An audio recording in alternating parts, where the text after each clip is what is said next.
With each day, a new beginning, another opportunity to become all you are created to be. There is a way. And now our host, the Reverend Arthur Hammons, invites you to join him in making this the best day of your life. Hello, friends. All the great spiritual teachers of the world have tried to teach us how to live in God. Or another way of saying it is how to integrate or blend God into our lives. We're going to talk to our guest today about why we study truth and what and where God is. We have with us Dr. Gregory Penn, Minister of Unity of Escondido in Escondido, California. Dr. Penn has written 2 books, Reincarnation, The Same Old Brand New You, and Freedom, The Essence of Life. He is also the host of his own television program called Aspire.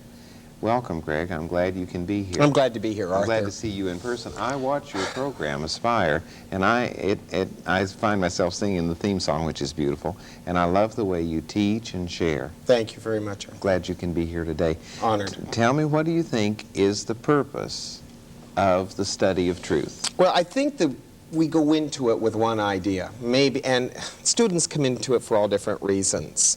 Some people come into it because they're tired of the hell and damnation of other religions, and they're tired of always being asked for money and that kind of thing.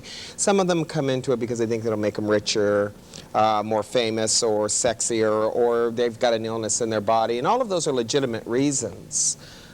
But I don't always think they know what they're getting into, because it eventually goes deeper and deeper and deeper.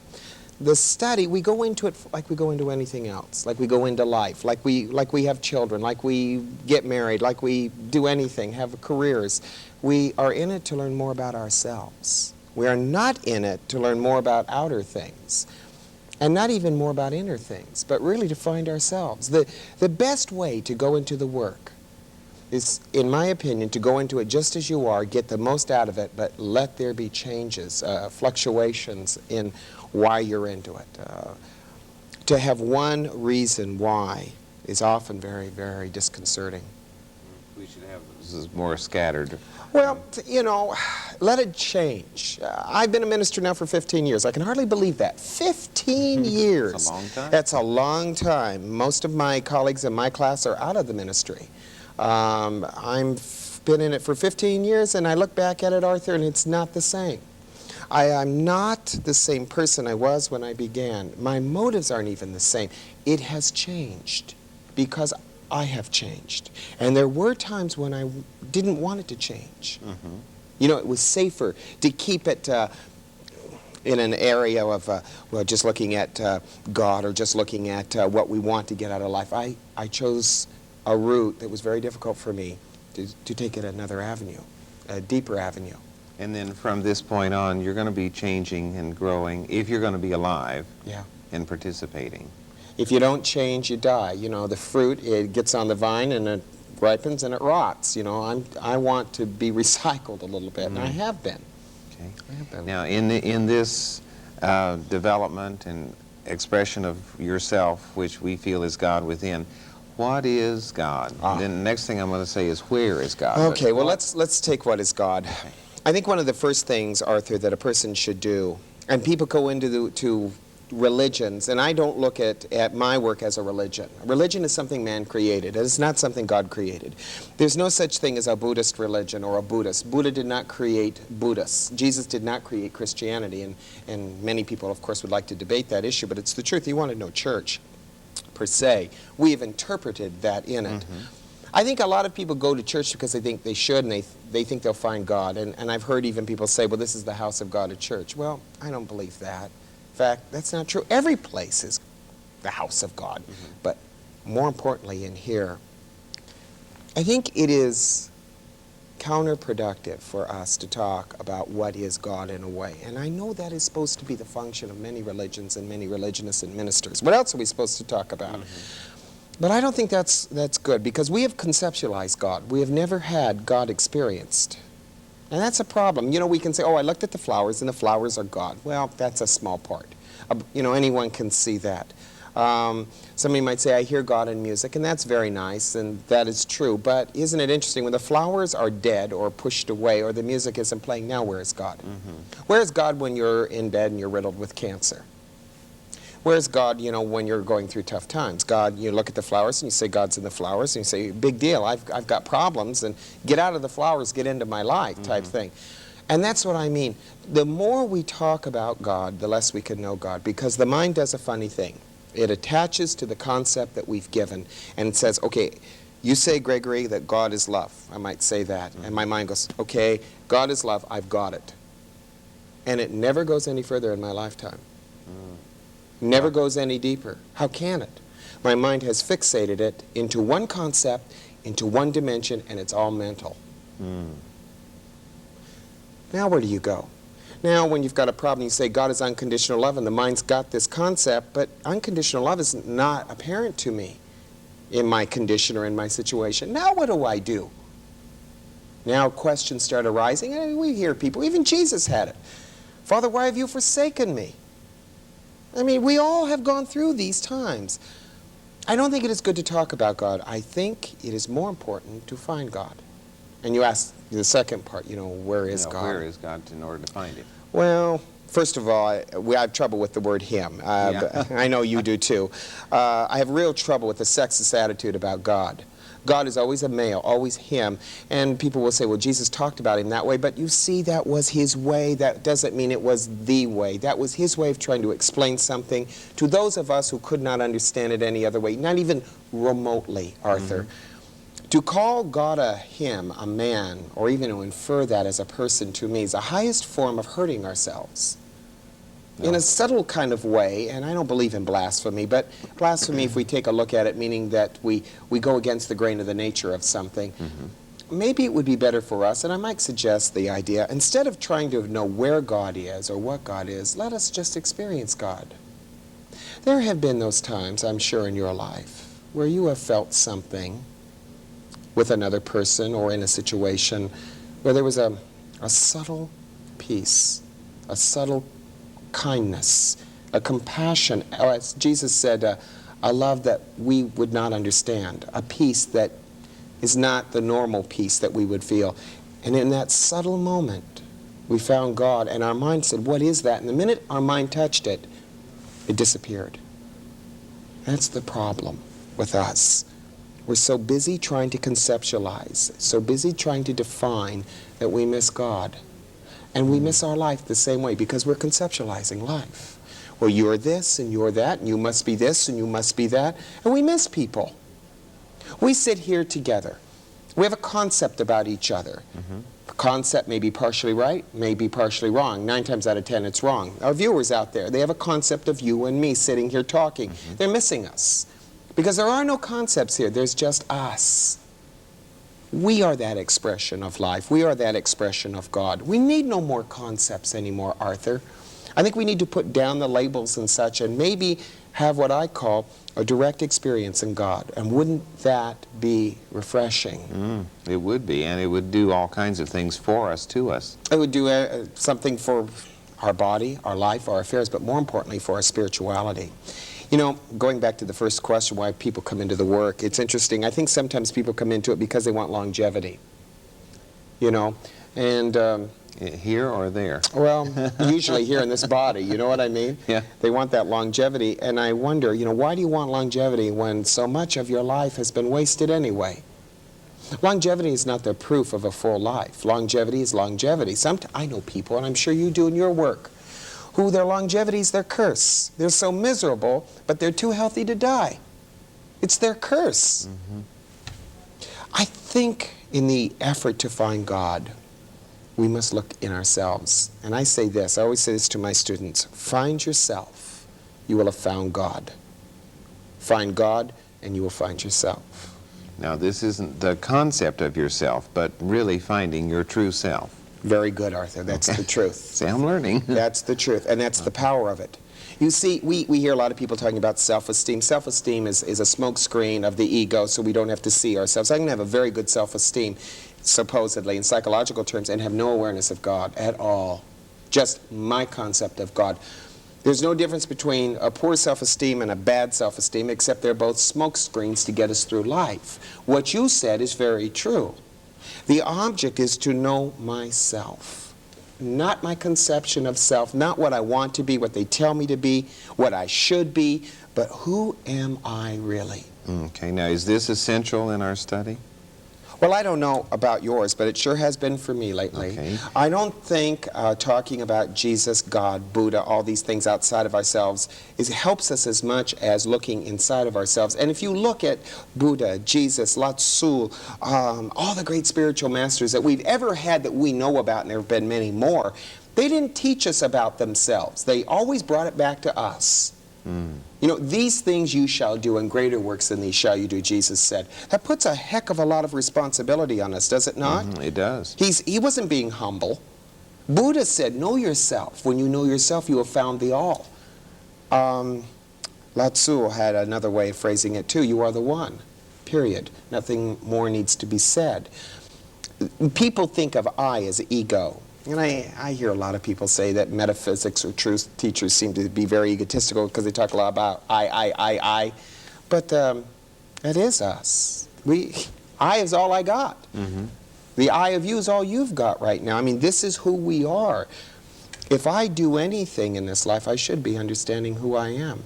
I should be understanding a deeper purpose in myself and not be looking so much outside of me for things that really have nothing to do with me at all. We have enough pseudo stuff in our life. We're so phony as it is. We put on clothes and we put on attitudes and we comb our hair and we go out into the world and try to look what people say is our best, our successful self, and that's not true. We're hiding. We're hiding, and I think we hide from ourselves a lot. I found this in my old age. And next month I'm going to be 36, so here I am at 36, and God, I never thought I'd be here at 36, but here I am, and I'm thinking, you know, the most important thing right now in my life, the most important thing is sincerity. I don't care if a person is hurting. That doesn't bother me. Or if they're angry, just be sincere with me. Be open with me about that. That is a fast way to God, I found out, a fast way to the presence, because for so many years I have played around with the idea of the image, and I have forgotten where the source was. And it's an important thing. God is not found out of any other way but sincerity. Isn't that a phase that a lot of people go through? I think so, but it's, and while any phase is legitimate, as you know, it sure is painful. The great teacher in our life is called futility. When you've done everything you can, and you've done everyone you can, and done the makeup and the money and the cars and the homes and the trips, you finally get to the point of total futility. And in that moment of total futility where we see that none of these things have brought us everything that we've wanted, that's the moment when the path begins. Other than that, it was getting to the path. And there's nothing wrong with that, Arthur. There's nothing wrong with that. The things that I talk about often are things that some people have experienced and many people haven't, because it takes time for us to get there. It takes time. And then once you find that you're there, you can go from there and then have your real growth. And the growth is on getting there. I think this, you know, the more battle scars you have, the better off you're equipped you are to be humbled. And the humility is the key, I found out. I was humbled many times in my career. I'm still being humbled. And now instead of letting it hurt me, I bow before it hits. I'm not in the mood. I don't need the pain anymore. You remember Carly Simon's song, I haven't got time for the pain? It's true. Pain is a good teacher, pain and futility. They teach us so many things. They teach us humility and meekness and understanding. Get everything you want, and I always say this, go full board at anything you want, and when you find out that it's not what you need, then you'll be ready to go the other way. Great. I know you have some how-tos that'll help us go the other way. Now, Gregory, what are some of the how-tos for this integration? All right, maybe we ought to do integration first. Right. the integration of God is really very simple. I have to die and let God come into, or myself return to God. The way I have lived my life, most of us, is that we have lived separate from God. The most religious person in the world lives separate from God because he's too busy conceptualizing his idea and keeping really God right out of it. It's interesting, the teachings that Jesus offered were just teachings to teach us how to become one in God, and what we have done is we've segmented them and said, if you believe this, then you'll be close to God, and if you believe that, you won't be. You know what I mean? Many people were very critical of Jesus because he spent a lot of time with tax collectors and prostitutes. Because they said, why, if your master's such a master, why isn't he in the synagogue teaching us? Jesus is always hanging around the drunks and the lowlife. Well, as he said, you know, they're the ones that need the help, not you. You think you know it all. There's no help for you. They've come to the lowest level. They're ready for help. They're receptive. They're ready. They're humble enough. And I think, well, the how-tos that I'm about to give are how-tos for those people who are at that level, who have said to themselves, you know, the most important words in the world in spirituality are, I don't know. Most important words. I used to have an answer for everything, Arthur. I don't anymore. I love, I don't know. It's okay for me not to know. But if I listen, I will recognize. So I'll give some how-tos. Again, these are for the humble. Jesus would have said the meek. They are not for everybody. And I share them out of that humility. The first one is to practice being less resistant. We're terribly resistant in this life. So much of our life, if you will look at it, Arthur, has been spent in total resistance.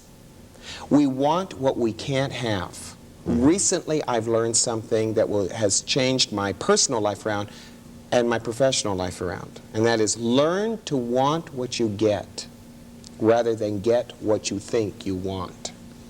Now, that does not sound like a very American idea, does it? You know, because we think about going out there and conquering the world. The more I want what I get, the more I understand that life is a matter of giving and receiving. If I trust in my Father, who knows of my needs even before I ask, then what do I have to desire, Arthur? Don't I get what I am? Change what I am, I change what I get, don't I?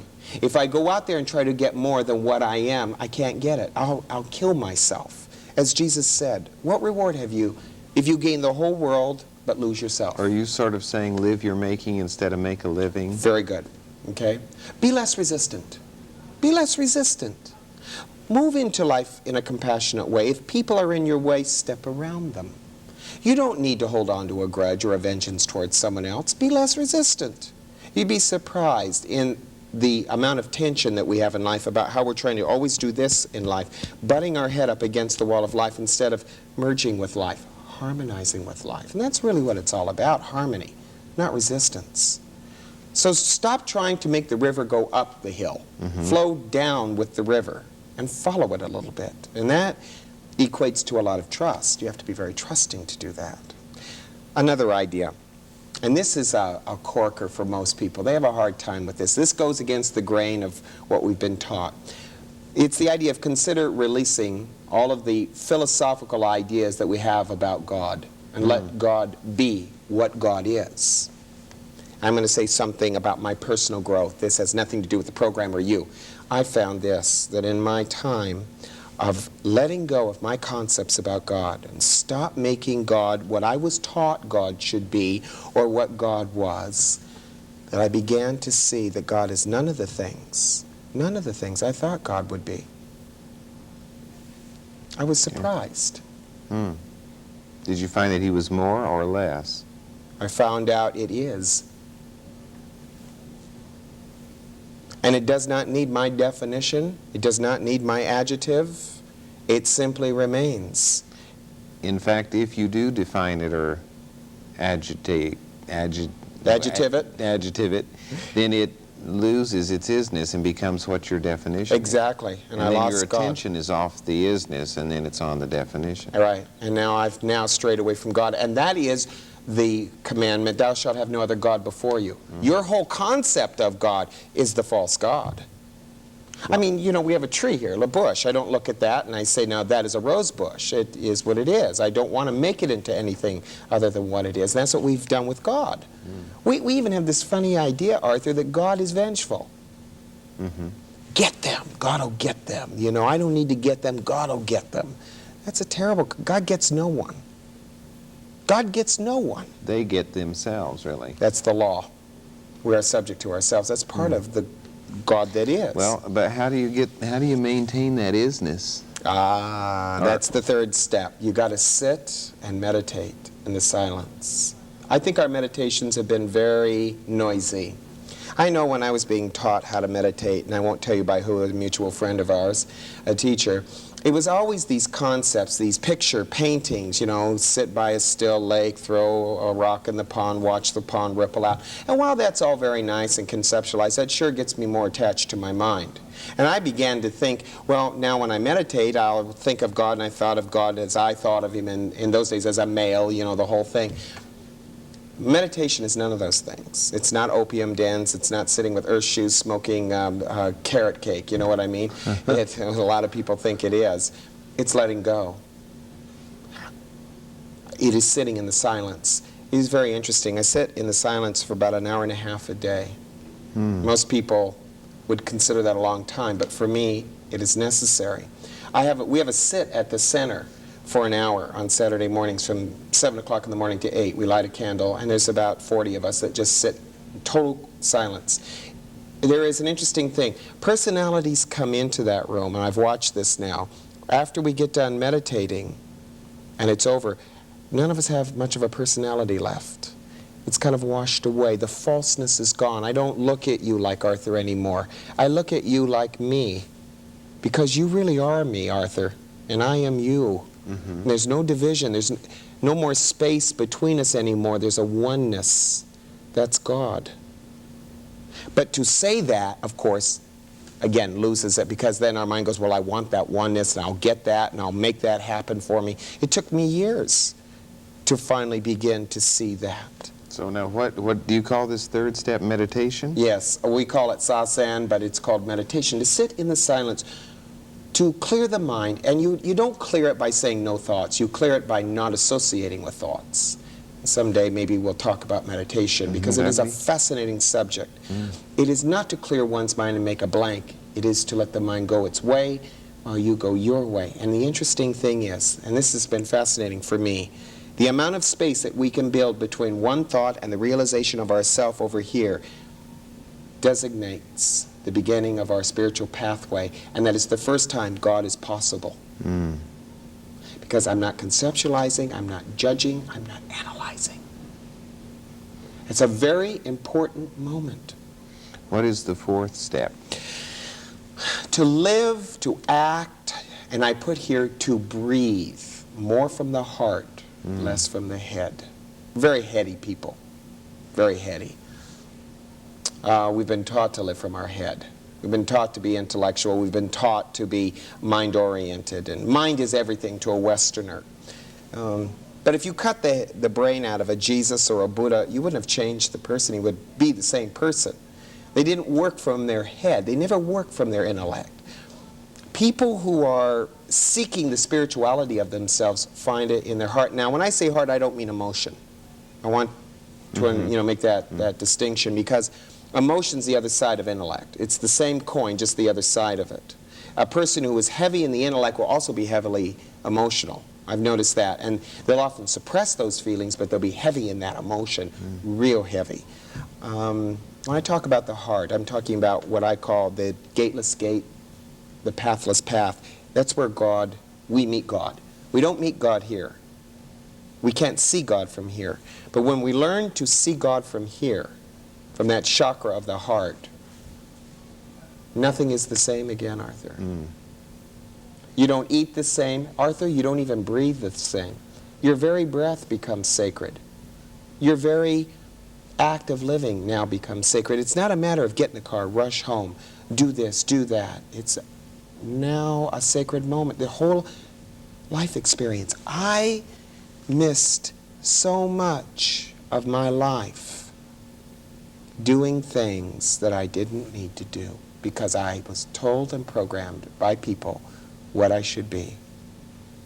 Well, I think the information you've shared with me, and I trust with our viewers, will help them not miss anything and be in touch with God and know the purpose and where God is, and and be able to develop. If they'd like a copy of what we've shared with each other today, they can write to us and we can send it to them in the form of a cassette tape for $5.50. Thank you very much. Thank you, Arthur.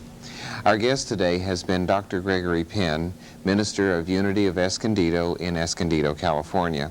Please affirm this with Greg and with me. The truth of me is that God and I are one. The truth of me is that God and I are one. I think as we concentrate on this truth, not only will it tell us of our oneness, but it'll also keep us abreast of the truth that there is a way.